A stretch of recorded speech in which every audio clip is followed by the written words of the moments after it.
You, John Fitzgerald Kennedy, do solemnly swear. I, John Fitzgerald Kennedy, do solemnly swear. That you will faithfully execute the office of President of the United States. That I will faithfully execute the office of President of the United States. And will, to the best of your ability.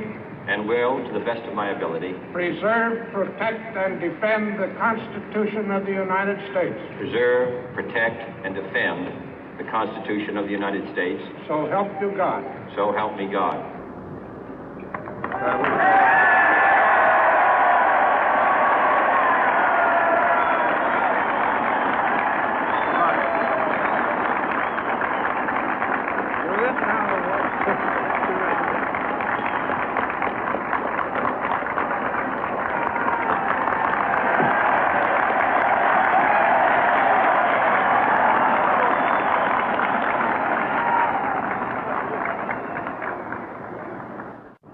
Vice President Johnson, Mr. Speaker, Mr. Chief Justice, President Eisenhower, Vice President Nixon, President Truman, Reverend clergy, fellow citizens.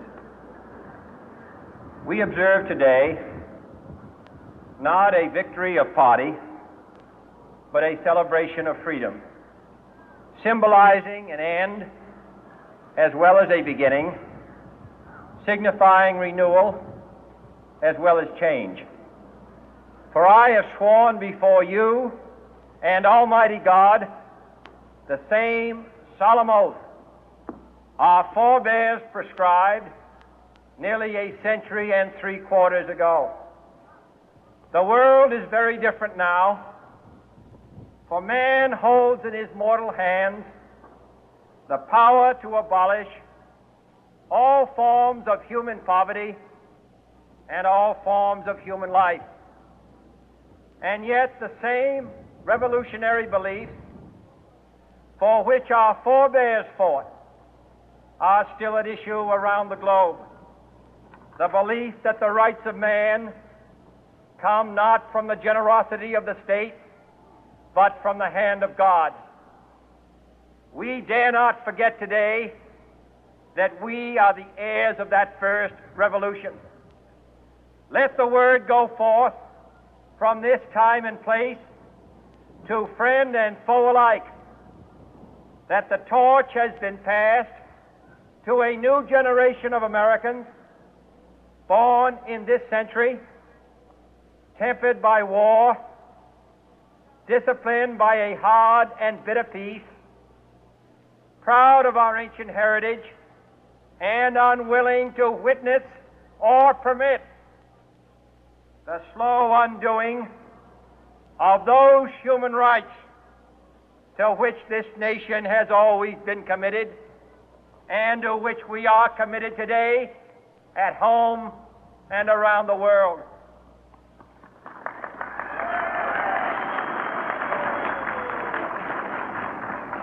Let every nation know, whether it wishes us well or ill, that we shall pay any price, bear any burden, meet any hardship, support any friend, oppose any foe to assure the survival and the success of liberty.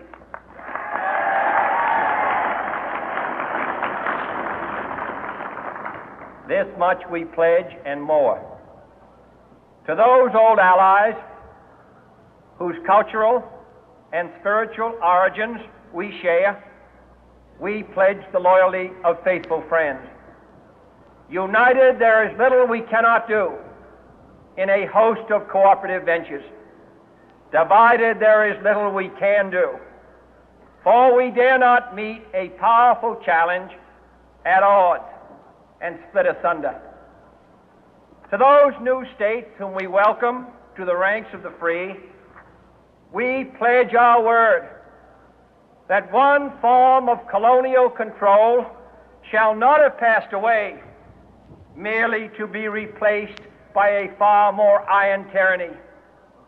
We shall not always expect to find them supporting our view, but we shall always hope to find them strongly supporting their own freedom, and to remember that in the past, those who foolishly sought power by riding the back of the tiger ended up inside.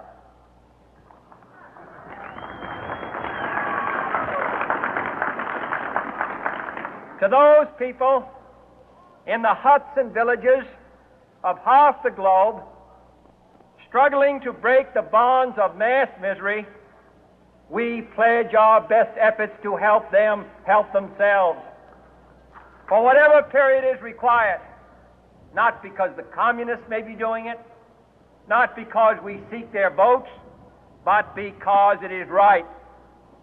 If a free society cannot help the many who are poor, it cannot save the few who are rich.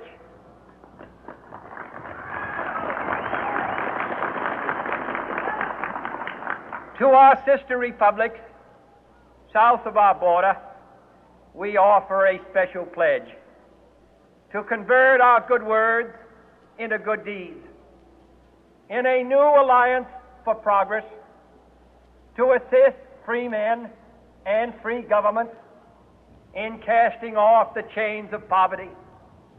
But this peaceful revolution of hope cannot become the prey of hostile powers. Let all our neighbors know that we shall join with them to oppose aggression or subversion anywhere in the Americas. And let every other power know that this hemisphere intends to remain the master of its own house.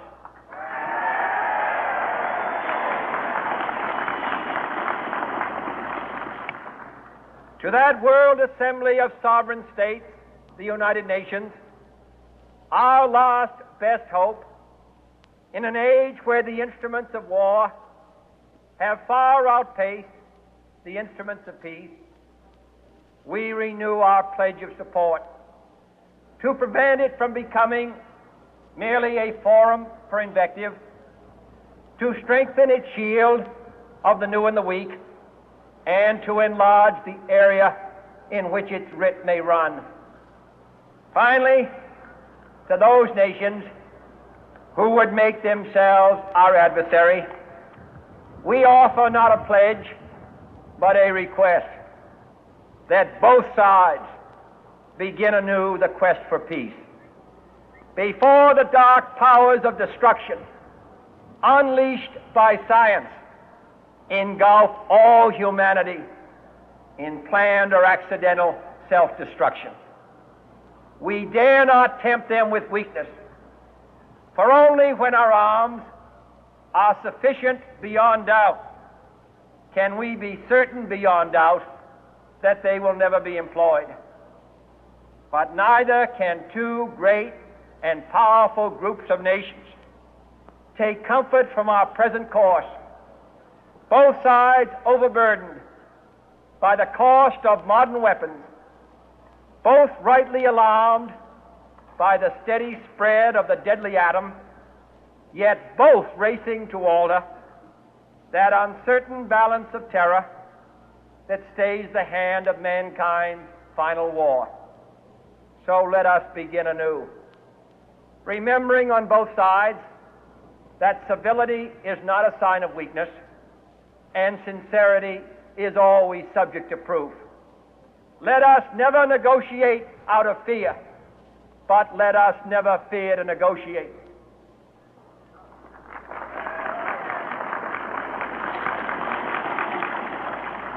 Let both sides explore what problems unite us, instead of belaboring those problems which divide us. Let both sides, for the first time, formulate serious and precise proposals for the inspection and control of arms, and bring the absolute power to destroy other nations under the absolute control of all nations.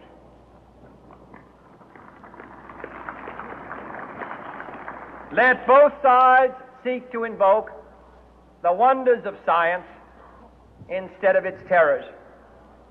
Together, let us explore the stars, conquer the deserts, eradicate disease, tap the ocean depth, and encourage the arts and commerce.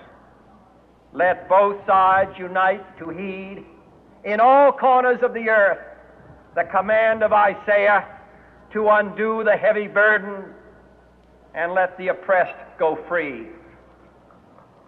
And if a beachhead of cooperation may push back the jungle of suspicion, let both sides join in creating a new endeavor, not a new balance of power, but a new world of law, where the strong are just and the weak secure and the peace preserved. All this will not be finished in the first 100 days, nor will it be finished in the first 1,000 days, nor in the life of this administration, nor even perhaps in our lifetime on this planet. But let us begin.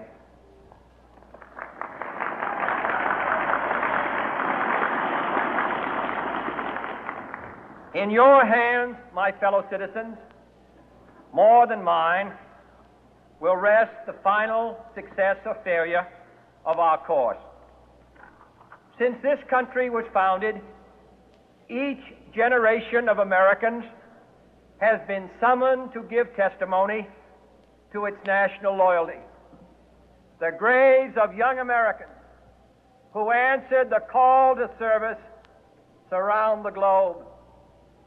Now the trumpet summons us again, not as a call to bear arms, though arms we need, not as a call to battle, though in battle we are, but a call to bear the burden of a long twilight struggle, year in and year out, rejoicing in hope, patient in tribulation, a struggle against the common enemies of man, tyranny, poverty, disease, and war itself.